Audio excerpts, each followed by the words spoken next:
festive food series with a sexy sorrel ginger fizz. This is a cocktail brimming with earthy, floral, and citrus notes that I think both men and women will like. I'm using the Bombay Sapphire Gin, courtesy of CPJ, along with Pear J Soda. Guys, it's gonna be yummy. Let's get into this recipe.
So we have ourselves the perfect cocktail.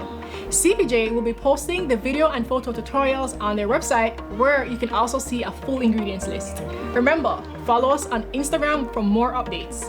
Check out cpjmarket.com for lots of local and international ingredients where you can order online and get them delivered straight to your door. Remember to like this video and share it with your friends, and save the recipe for later use. Thanks for watching, guys. Bye!